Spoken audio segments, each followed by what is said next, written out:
Pesona si gadis desa, episode 212 dengan judul Pelangi Setelah Hujan. Selamat mendengarkan.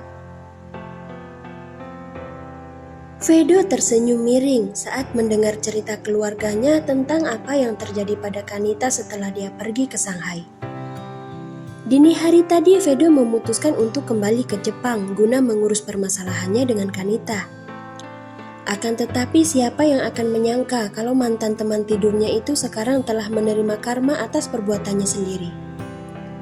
Andero, pria itu benar-benar menikahi Kanita kemudian membawanya pulang ke keluarganya.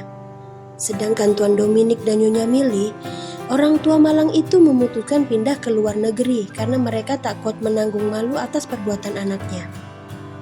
Mereka juga telah sepenuhnya menyerahkan perusahaan pada Andero atas nama cucu mereka. Kasihan memang, tapi inilah takdir di mana akan selalu ada karma dari setiap perbuatan yang kita lakukan. Jadi Vedo, bagaimana tanggapan kedua orang tua Luri saat kau tiba di rumah mereka? Tanya Abigail ingin tahu. Paman Luyan dan Bibi Nita percaya kalau aku tidak mungkin melakukan semua itu, Bu. Mereka memang sedikit kecewa, tapi mereka tidak membenci ataupun memintaku meninggalkan Luri, jawab Vedo jujur. Lalu luka-luka di wajahmu? Sebelum menjawab, Vedo memegang wajahnya terlebih dahulu. Setelah itu dia tersenyum, memandang adik dan kedua orang tuanya dengan tatapan lucu. Nania dan Glenn yang melakukannya. Luka-luka ini aku dapatkan begitu menginjakkan kaki di halaman rumah Luri. Mereka yang paling tidak terima tentang kabar itu. Kayo langsung tertawa terbahak-bahak mendengar penuturan kakaknya. Ternyata tebakannya benar kalau orang yang telah membuat kakaknya jadi babak belur begini adalah Nania. Sungguh, di tangan gadis belia itu sang kakak diperlakukan seperti badut. Sangat menghibur. Apa iya Nania sekuat itu sampai bisa membuat wajahmu bengkak di sana-sini, Ve? Dan juga kenapa kau tidak melawan balik? Kan tidak lucu seorang Casanova papan atas kalah pada seorang gadis di bawah umur. Benar tidak, Kai? Tanya Matteo heran. Benar sekali, Ayah. Harusnya itu Kak Vedo melawan untuk membuktikan kalau dia tidak bersalah. Bukan malah dia membiarkan Nania menguasai keadaan. Bagaimana sih?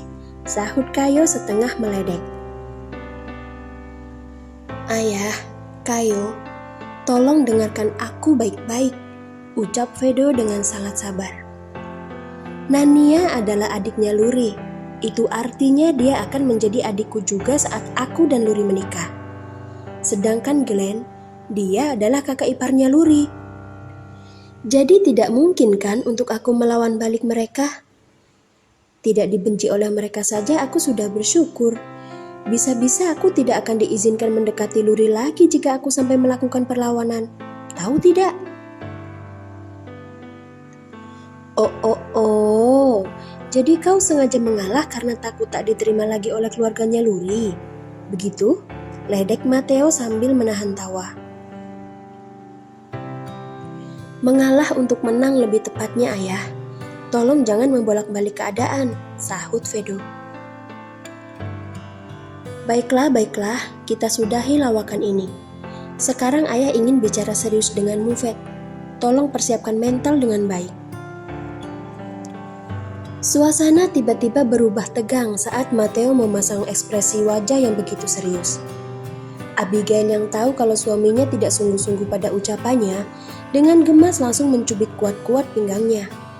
Dia lalu menghela nafas ketika Matteo memekik kesakitan kemudian merengek padanya. Diam, atau aku akan melubangi perutmu, ancam Abigail. Kenapa kau brutal sekali, darling? Aku kan belum melakukan apa-apa padamu tadi. Kenapa kau malah mencubitku? Protes Matteo. Tutup mulutmu, Matteo. Aku ingin menanyakan hal yang penting pada Vedo. Bisa? Matteo mengangguk. Dia merebahkan kepalanya di bahu Abigail, sedikit tersenyum mesum ke arah Vedo yang terlihat mencebikkan bibir karena iri melihat kelakuannya. Biasalah, memanas-manasi mantan Casanova ini adalah sesuatu hal yang sangat menarik.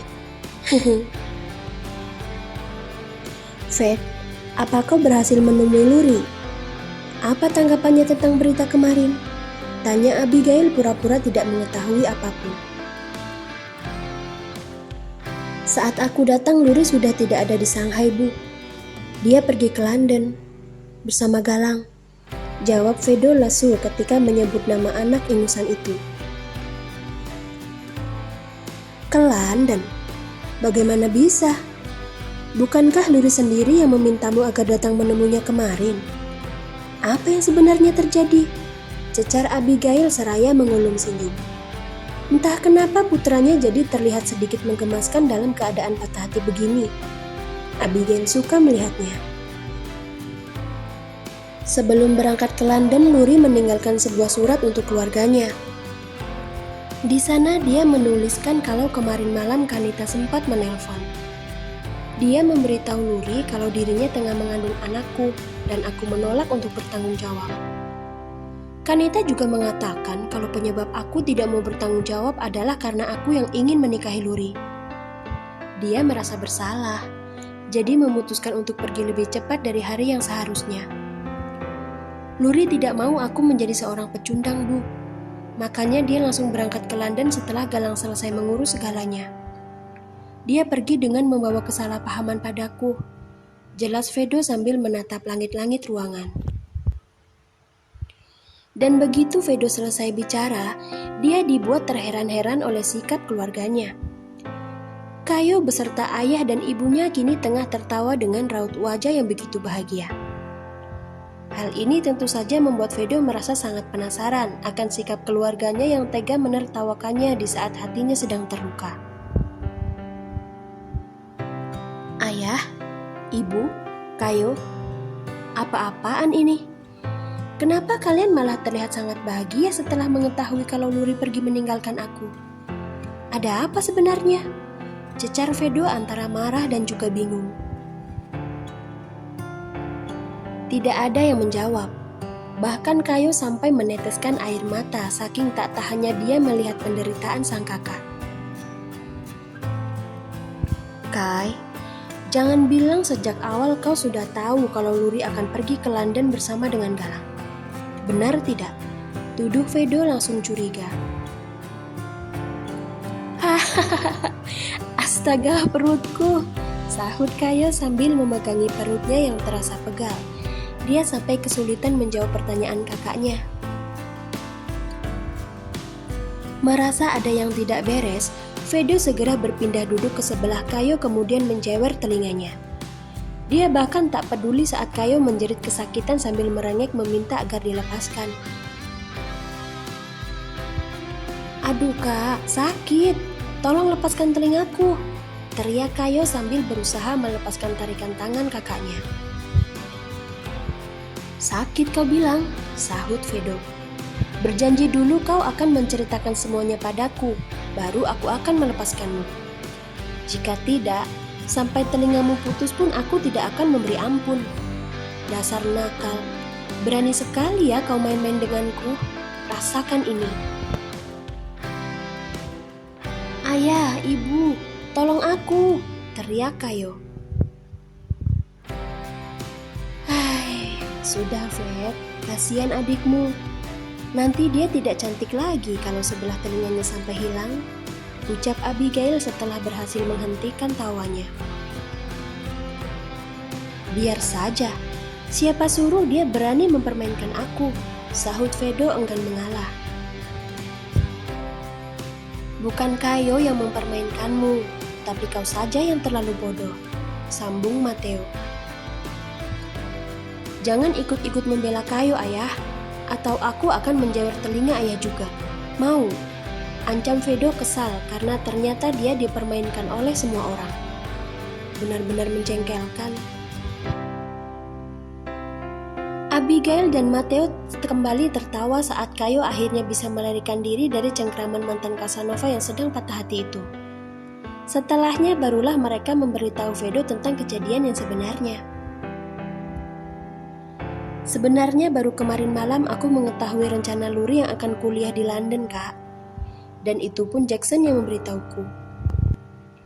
Dia merasa curiga pada gelagat Luri sejak pertemuan kita beberapa waktu lalu, jadi memutuskan untuk menyelidikinya. Dan benar saja, semua kompetisi yang selama ini diikuti oleh Luri ternyata adalah untuk mengejar beasiswa kuliah kedokteran di luar negeri. Luri berhasil memenangkannya, dan harusnya dia dan Galang baru akan berangkat ke London hari ini. Tapi karena mantan teman tidurmu membuat ulah, terpaksa dia pergi lebih awal. Begitu, ucap Kayo sambil tersenyum penuh kemenangan. Dan kau tidak segera memberitahuku tentang kebenaran itu? Wah, kau benar-benar gadis yang sangat kejam, Kai. Tega-teganya kau mengerjai kakakmu sendiri. Kemari kau, aku akan memberimu pelajaran karena kau sudah berani membohongi kakakmu sendiri. Omel Vedo kemudian berlari menghampiri adiknya yang kala itu bersembunyi di belakang orang tua mereka. Setelah badai menghilang, maka terbitlah pelangi yang sangat indah. Mungkin pepatah inilah yang paling cocok untuk menggambarkan suasana di kediaman keluarga Eiji saat ini. Semua orang terlihat begitu bahagia setelah sebelumnya sempat berhembus kabar tak sedap di mana ada rumor buruk yang menyasar pada nama baik pewaris dari keluarga ini. Untungnya kabar tersebut berhasil diatasi dengan baik berkat kerjasama dari beberapa pihak. Dan sekarang, keluarga ini hanya tinggal menunggu kabar baik dari seseorang yang kini tengah berada di negeri orang.